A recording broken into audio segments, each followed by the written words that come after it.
Hello, everyone. So, funny story since the last time I streamed. I got the chat on the left to work. You'll notice all of my tests are in there. They don't look like they should. They're normally my chat is transparent, doesn't have that ugly white background. They're a little bigger so you can read them. I don't know how to fix them right now, and I promised you guys a stream, so it's gonna kind of maybe gonna look like shit for a second or two. Um, and I apologize about that. Oh, and it's already broken. That's really, really, really funny. That's just great. Please, live chat, fix yourself. Is it just not gonna work ever? Ugh, I'm just turning it off. What a pain. YouTube changed something about their thing and how it just doesn't want to work. You guys are just gonna have to deal with it. If that's the way it's gonna be, we're gonna put it on super full screen right now. So here's what we're gonna do. We're gonna read 3 fan fictions. I hope you guys are doing good tonight. We're gonna read 3 fan fictions. This is a Happy Halloween stream. It is Halloween right now, but really we're not reading anything particularly spooky. I just sort of asked people what they'd like me to read, and the first one I was sent was Corey's Crazy Quest by Electron 1877. And maybe it will be a spooky stream. Also, please tell me if the music is too loud and or too quiet. It might be a spooky stream because you can hear my fucking windows and the wind rattling them and like whistling. It's very, very spooky. This is a very old house that I live in, so it's got that classic spooky window sound. And I can already tell just by this picture. Oh, we can enlarge it. Oh, that's great. I expect some great... Oh, I looked down. All I saw is Naruto. I'm sure this is going to be just very high quality. I assure you this is going to be a high quality stream. So let's just dive right in here. Corey goes on a journey that gets really crazy.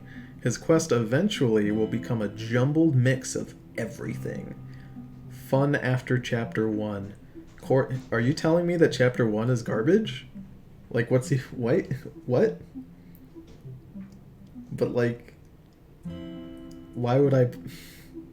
You're very quiet. Oh, so that means the music is very loud. If I'm too quiet, that means the music is too loud. Because I can't be any louder. This is as loud as my microphone can go. So that must mean the music is too loud. So I turned that down. I hope that's a little better. But that's really... What does that mean? Fun after chapter 1. It's like they're telling you just don't bother reading it because it's shit.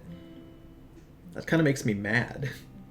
I was always taught that when you present something, you're never supposed to, like, say... You're never supposed to give a disclaimer or, like, say it's bad before you start. It's, like, a really stupid thing to do. Alright, I'm sorry, this is just... I really... Corey in the House, X Naruto, X JoJo's Bizarre Adventure, X Pokemon, X Kill la Kill, X Mario, X Mac Tonight. I don't know what that one is. X The Matrix, X Star Wars, X Lazy Town, X Alien, X Shrek, X The Nut Shack, X Spy Kids, X Postman Pat. Fuck me. Well, they've revealed to themselves where they're from. Because the only people who know about Postman Pat are fucking Europeans, so we already know that this was written by some sort of Euro weeb. At least, like, it's not America's fault this time, I promise you. Corey has left the White House.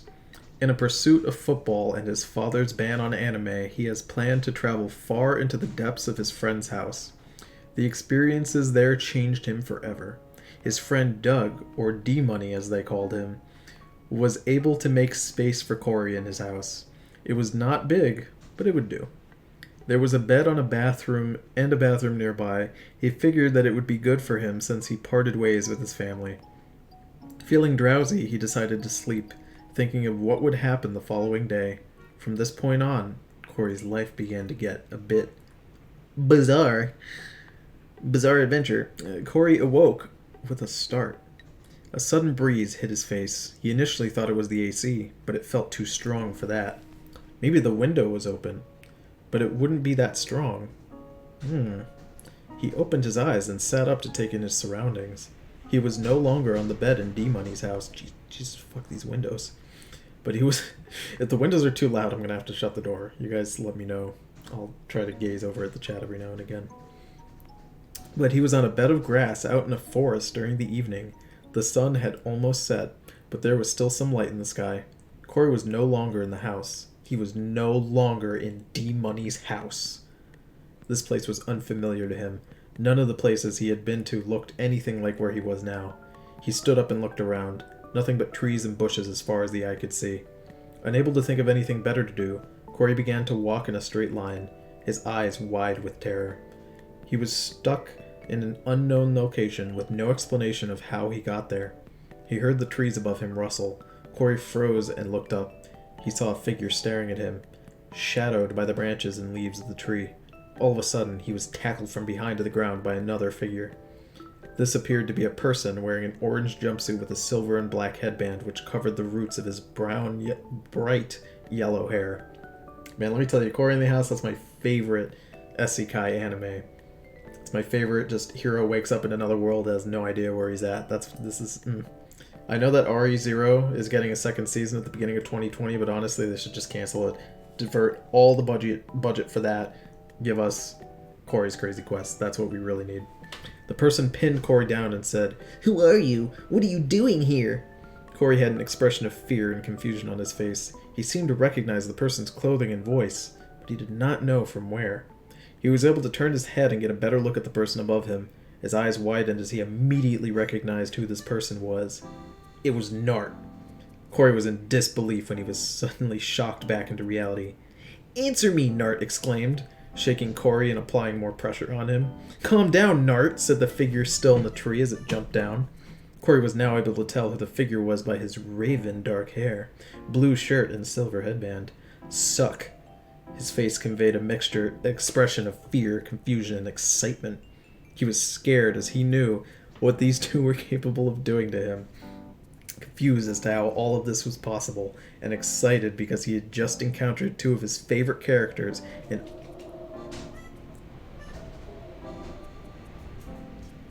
you guys fucking hear that? That was some spooky ass wind. That was some Halloween ass wind right there. I really hope that the microphone was able to pick that up. That was legit very spooky. All right, Jesus, lost my place. Here we go. You're Nart, Corey whispered at first, but then he screamed from his excitement. I just screamed from the start. He began to breathe quickly, trying to calm himself down. I don't think he means any harm. Hazel, my little one, is this the time to be playing on your scratching post? You don't touch it all day, and then you come over here and you scratch it up when I'm trying to read about Nart? It's okay. It's okay. I love you anyway. Oh my goodness, I keep losing my place. But I think you've met your one and only fan, Suck said with a smirk. Be quiet, Nart retorted as he released Corey from his hold. Corey quickly stood up and looked at them both, speechless for his situation. All of this seemed too bizarre, but he didn't question it. He didn't want to question it. He wanted this day to last forever. Teach me how to be a ninja, please, Corey pleaded while they looked at each other in confusion. I'm afraid we can't, Suck began. Nart nodded in agreement. Man, it's good to know that Suck and Nart are extremely racist, and that's why they won't teach him. Ninja training is dangerous, and just practicing it will bring danger your way. Corey's face fell. He wasn't expecting them to say yes immediately, but he was hoping that they would at least say maybe. Just as Corey looked down, a silver object glistened in the sun. As it moved quickly towards Nart, Nart was able to sense this and he jumped out of the way at the last moment, but it continued on towards Suck, who was behind Nart. Suck only noticed the object, which now began to look like a shuriken at the last moment, but he did not have enough time to dodge it. Suck, Nart! And Corey screamed, their eyes widened while Corey ran towards them. Just before the shuriken was able to hit Suck, a lightning bolt came from the sky, immediately stopping the shuriken inches from his face. Suck was wincing as he expected to be hit, but he slowly began to open his eyes to see the shuriken vaporized. Nart and Corey stared in disbelief as the clouds above disappeared towards Corey. Nart suddenly marched up to Corey and grabbed him by the collar of his shirt. "How did you do that? You are already a ninja. You're from another clan trying to spy on us," Nart barked. Corey shivered in his grasp. It's a little too sexual of a thing for Corey to be doing. "Hold on, I didn't know I could do that," Corey said quietly, almost whispering. Nart was glaring angrily at Corey, but Suck was looking around to see where the shuriken came from. "Hold on, Nart," Suck began. He sure begins a lot. "If he was from another clan, then why would he have saved me? Not to mention that lightning bolt. There's no ninja training that allows that to happen. Also, where did this shuriken come from?" You probably should have began with that. Nart lessened his grip and began to think, realizing Suck's logic behind the situation. Corey had a grateful look in his eyes as he looked at Suck for saving him from being destroyed by the orange ninja. As they all looked at the shuriken on the ground and night began to fall, a voice began to speak to them. "You're lucky to have survived that, Suck." They all turned to see the source of the voice, which was a distance away in a small clearing of trees. There was a man there, but he looked too tall for any normal man. The man was quite muscular and defined. He was wearing a scarf of sorts which covered his head and most of his body, exposing his arms, legs, and chest. The man appeared to be posing as though he was in a Maybelline advertisement.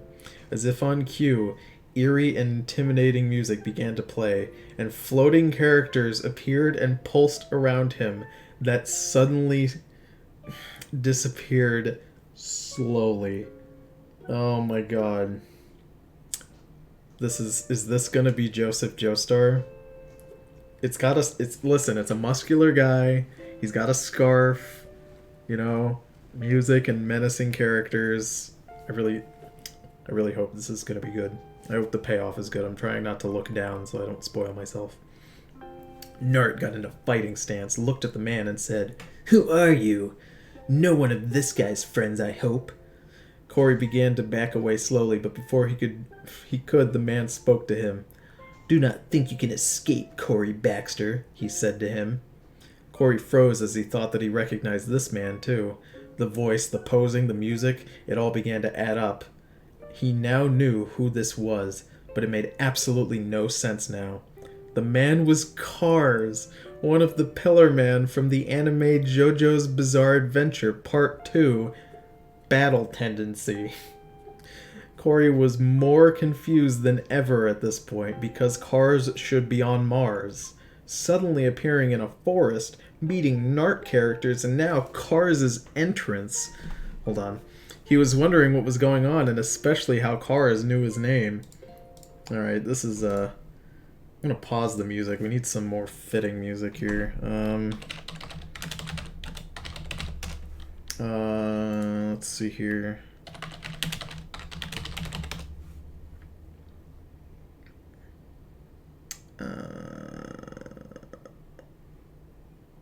Yeah, this ought to do it. Is this the right song? Is this Cars' song? Pretty sure his is Avalon,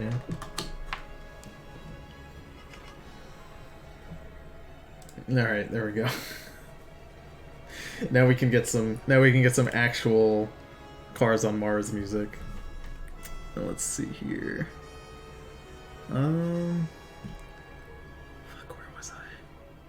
While he was very confused about the whole situation, a part of him just wanted to stop questioning it and enjoy being with some of his favorite anime characters. Corey decided to forget about reason and just enjoy it while it lasts. With this, his face became more serious as he looked at Cars. At this time, Nart and Suck were getting ready to fight Cars. Ninja Jutsu, Nart yelled as he ordered commands with his hands.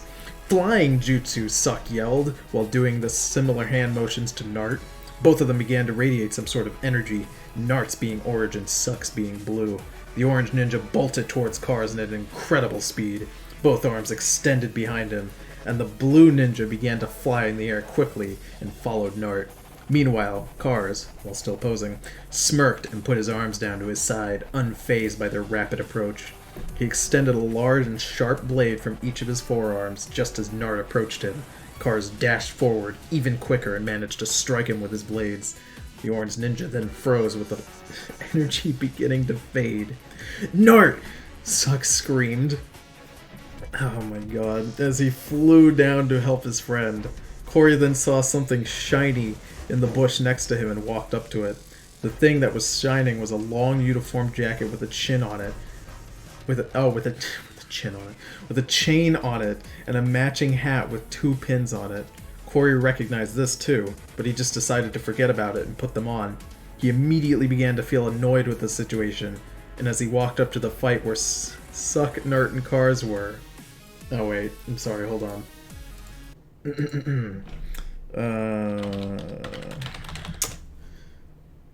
Let's see here.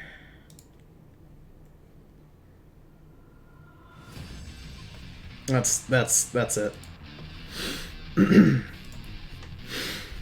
Yada yada, Corey began.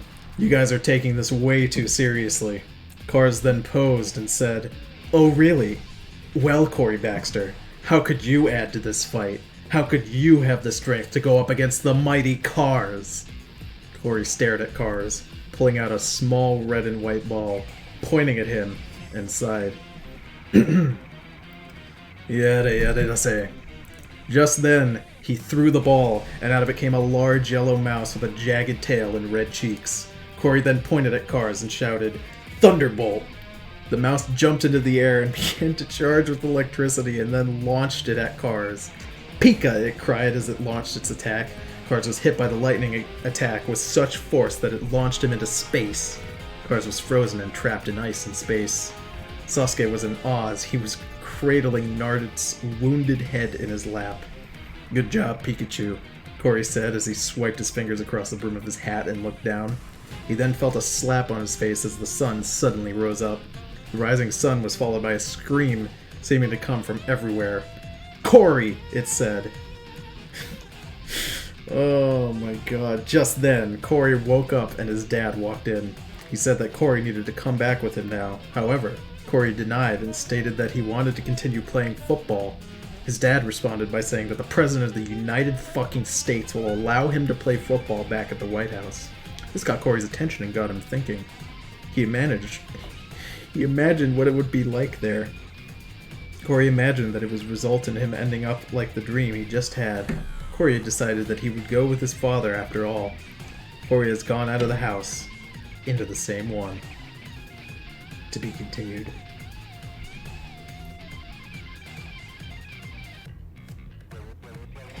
I wanted the music to get to the good beat. Oh man, that was a good one. We're not going to read any more chapters because, like I said, we've got 2 other ones. But that was that was good. That was actually pretty enjoyable. If only because it gave me a reason to play some pretty wacky music. I hope you guys enjoyed that. Let me put those Animal Crossing beats back on. Alright, so the next one we're gonna read was sent to me by Frida Person Fran on Discord, asking me if I would read it. Their profile picture is a very sweet and cute anime girl, so I'm assuming that this will be a nice, wholesome thing that they've written for me. Well, I don't think they wrote this for me. They just wrote it, but we're going to read that and we'll see how that goes. Here we go. September 7th, 2011. Ooh, blast from the past, I see. Weather, cloudy. Mizuno walked down the hallways of what is Yasugami High. The cloudy weather seemed like it was a boring day, but she was glad to see the friends she had near the door. She was greeted with waves followed by 2 hellos by her friends, Chie Satanaka and Yukiko Amagi. Just throwing that out there. No idea who these characters are, so hopefully I butchered those names as hard as I could. Excuse me. Hello, Miss Huno-chan. San. Hey. Sup, Yukiko and Frog. Chie. Don't call me a frog. Well, you wear green, so you're a frog, she said casually. Grr. I noticed that not wearing you're not wearing your magical girl uniform, Yukiko questioned. Chie, with a sweat drop. It's just our uniform, but white. True, she was just wearing the same white blouse and red scarf she always wears, but sometimes she'll wear her modified Yosogami High uniform. The difference that it was white and navy blue instead of black and yellow. The most defining... Shit. Is there like tons more on the... Oh my goodness. Okay, it's just this one sentence, thank God. So I didn't mess up this area up here. The most defining feature was the white cap that attached to it. The school didn't mind that an adult was running around in the uniform, and the girls liked her around, almost like a little sister. Before saying something else, a groan was heard, while not loudly was heard by the three girls' ears. Josuke Higashikata, with his head on his desk, was the one making that noise. Mizuno, what's wrong with Josuke? Chie, Teddy ate his lunch. Damn bear, how dare he do that to my precious Josuke-kun? The two of them have been dating since June. Mizuno would sometimes come over to his house and usually play games, wink, watch TV, wink wink, or snuggle. There's no winks for that one. In Mizuno's case, doing the do of Doritos. That's where they put Doritos and Mountain Dew in a blender, blend that shit up, my dude, and then you'd... Guys, please, if there's one takeaway from this stream, go home, get a blender, Mountain Dew, Doritos, mix it to your liking, and do a Dorito enema, guys. It'll clear you right out. You'll feel so fresh, right? You'll be ready for anal basically whenever, as long as you're doing this. I am home, Tony. Thank God. I'm glad you're home right now. That means you could do this right now. Pause the stream. You know, close out the tab. Just go get your enema. You know, because I know you have it. I know you have your douche somewhere. Get it ready and cleanse, my dude. If Josuke's working at June's, she usually goes home or hangs out with Yukun.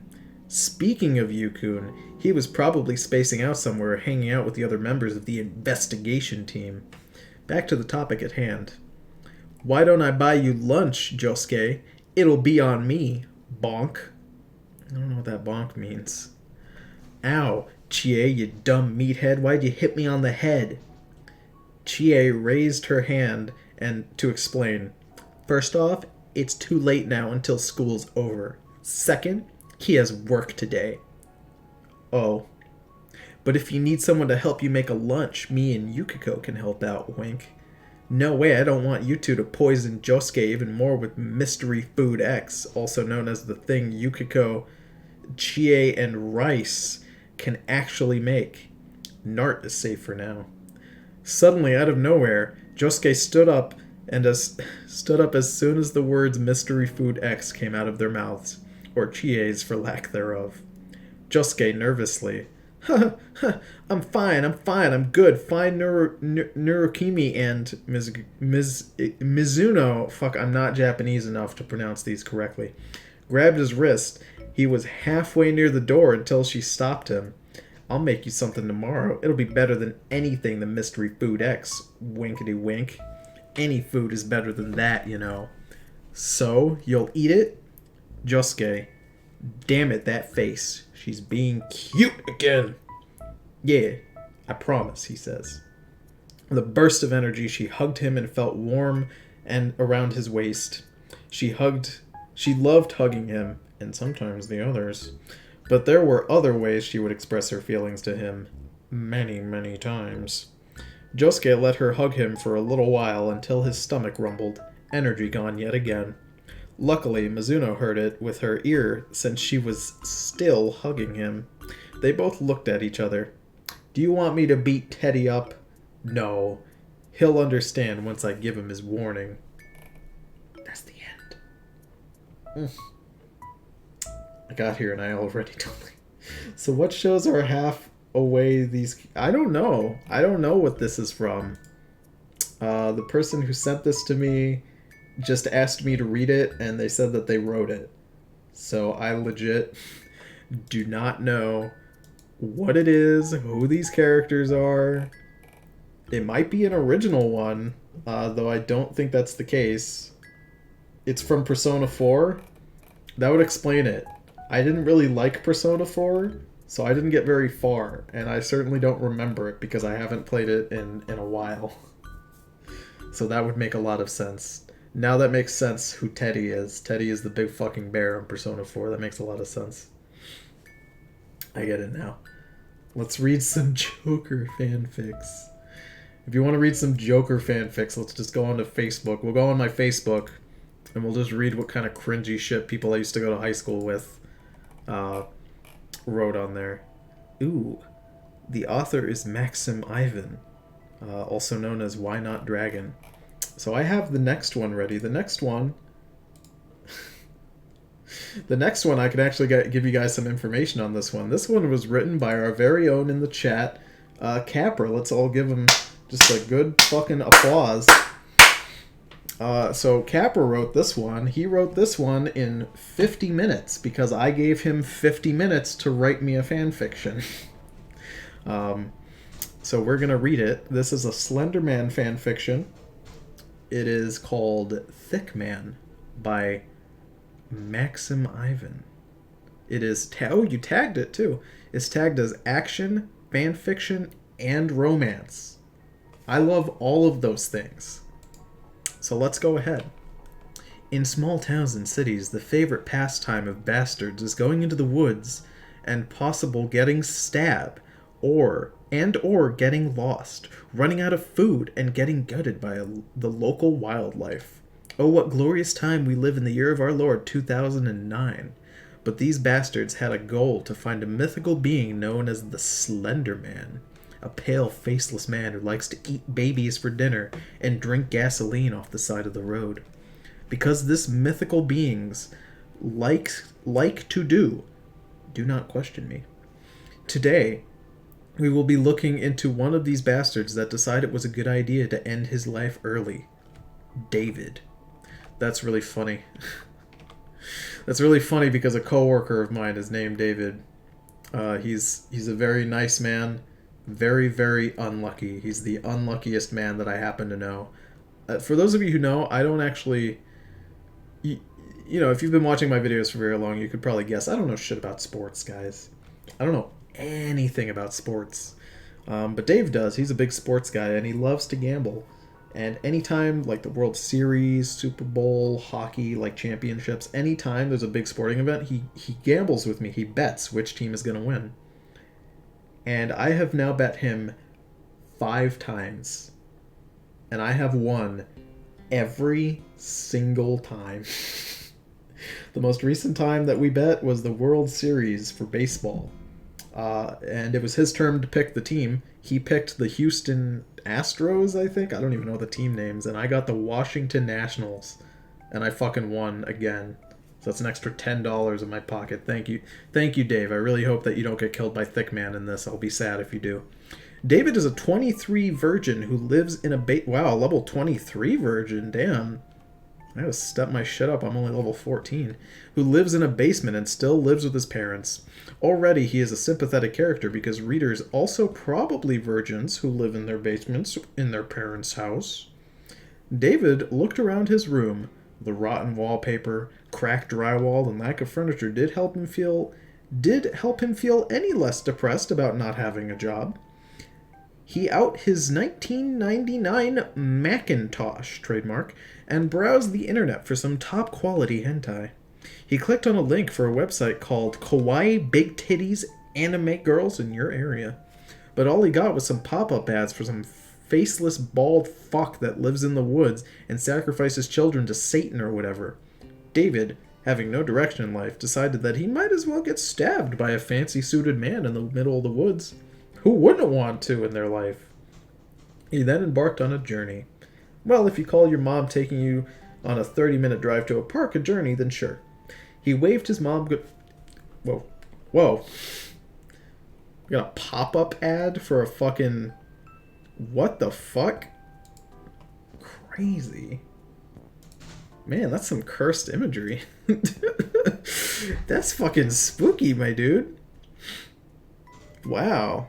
That spooked the shit out of me, not gonna lie. Alright, let me get that out of there.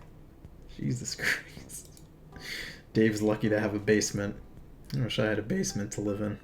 I live in a box. I'm streaming from a box. That's why it's so fucking windy. Man, that was...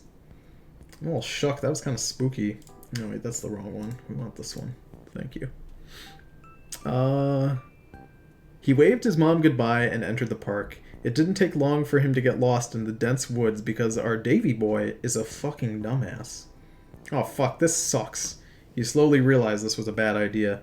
After an hour of going in circles, he finally notices that there is a piece of paper nailed on a tree trunk.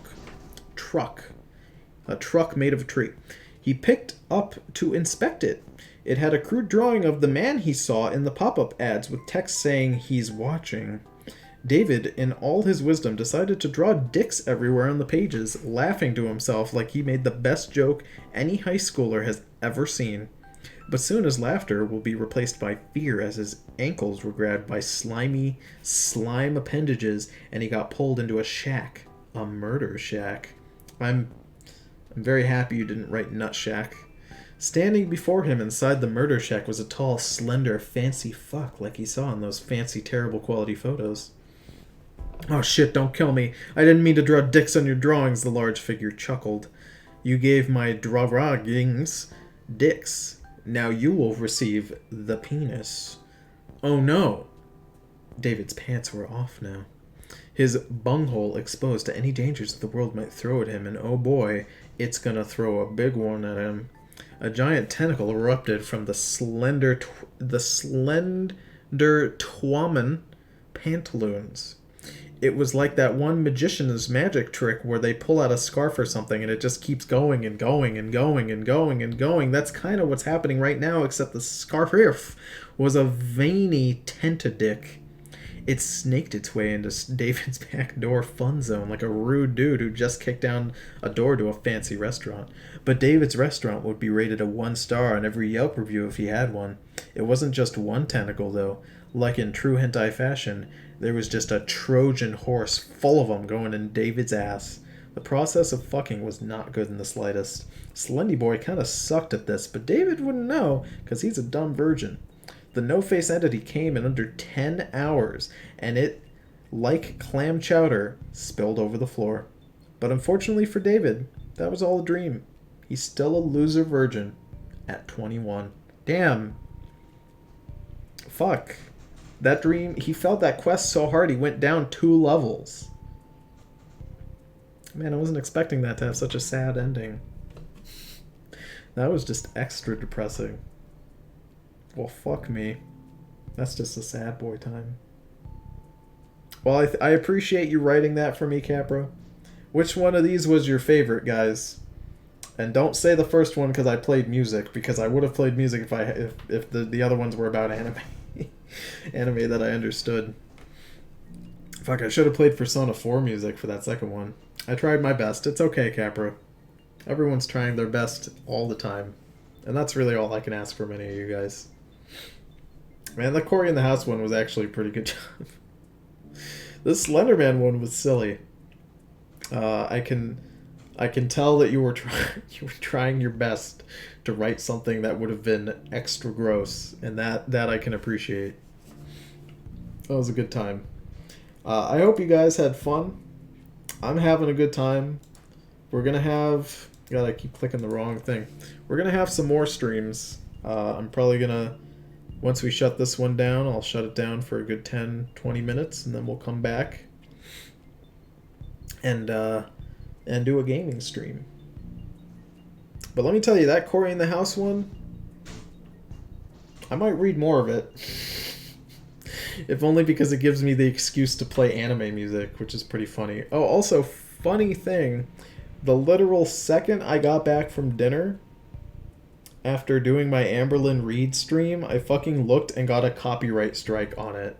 which is so fucking funny because of course I'm gonna get a copyright strike on my goddamn Amberlyn Reed fucking memer reaction video. Maybe it's because Amber doesn't like reaction YouTubers, even though she herself does reaction videos. I know it wasn't her. She didn't leave the poopy review or the poopy copyright claim. It was because I had some music in that stream, but I like to imagine that it was Amber just for funsies. But I hope you guys had a good time. I'm probably going to play some Hat in Time in about 15-20 minutes. So I will see you guys on the next stream. You have a good rest of your night if I don't see you later.